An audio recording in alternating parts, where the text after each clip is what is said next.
हजुरको नाम अन्जना उराव हो। अनि मम्मी लाटी हुनुहुन्छ, बुवा अपाङ्ग हुन्छ। अस्ति मैले नै भनेको थिएँ तपाईँहरू आउँदाखेरि, मैले नै भनेको थिएँ कल छैन, हामी गएको छौँ, कल ल्याइदिनु भन्नुभएको थियो है। हजुर।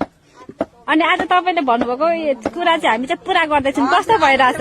खुसी लाग्यो। जो अरूले चाहिँ यत्रो मान्छे आयो होला होइन, भोट माग्नेहरू भोट दिनुपर्छ, यसमा जिताउनु पर्छ, तर कसैले पनि आएन। के दुःख छ हामीले बुझेन, गरिदिएन, तपाईँहरू आउनुभयो, मलाई खुसी लाग्यो। चुनाव सकेपछि आएन कोही पनि। अनि तपाईँलाई विश्वास थियो त हाम्रो पार्टी श्रम संस्कृति पार्टीको मान्छे आउँछ भनेर? भन्नुभएको थियो हामी जित्छौँ, अनि आउँछौँ, गरिदिन्छौँ, हामी त्यस्तो होइन, हामी गरिदिन्छौँ, हामी जे बोल्छौँ त्यही गर्छौँ। हामी चाहिँ जिते पनि हारे पनि काम गर्नुहुन्छ। हजुर, हामी हारेको हो नि त 4 मा त। तर हाम्रो चाहिँ अब क्षेत्र नम्बर 4 देखि हार्नुभयो होइन, ठिकै छ। तर पनि यो फर्स्ट प्रयास हो हाम्रो, र तपाईँहरूलाई अब हामीले यहाँनिर सानो खुसी दिन सक्यौँ, त्यो हाम्रो लागि सबभन्दा ठुलो कुरा हो है। म खुसी छु, जस आएर गरिदिनु भयो, दुःख बुझिदिनु भयो, हामीलाई पर्खिएन, गरिदिनु भयो। तपाईँको आमा बुवा दाइ माइतीहरू एक्लो छोरी हो। यो अलि दैनिकी चाहिँ कसरी चलाउँदै हुनुहुन्छ?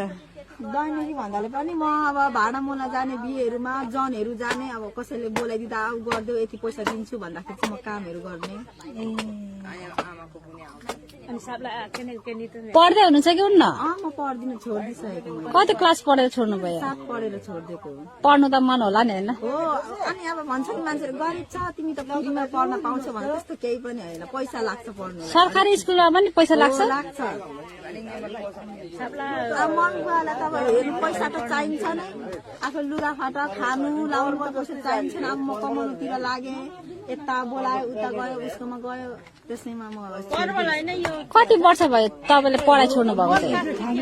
6 वर्ष भयो।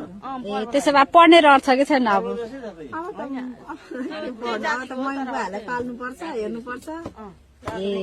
ए, दाउरा चाहिँ कहाँबाट ल्याउनु भएको? जङ्गलदेखि लिएर आएको।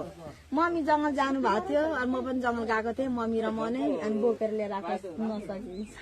ए, ठिकै छ। अनि बुवा कति वर्ष पुग्नु भएको? कति वर्ष पुग्नु भएको बुवा चाहिँ?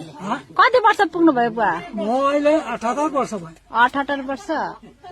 यस्तो यो खुट्टा चाहिँ पुरै चल्छ कि हिँड्नु सक्नुहुन्छ नि? अलि। आमा कति वर्ष पुग्नु भएको?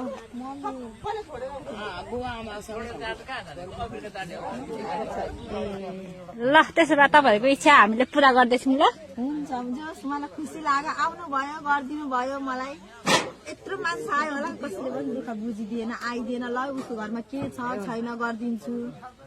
हाम्रो श्रम संस्कृति पार्टीले चाहिँ अब यस्तो सानो सानो समस्याहरू चाहिँ समाधान गरिदिनु सक्नुहुन्छ है।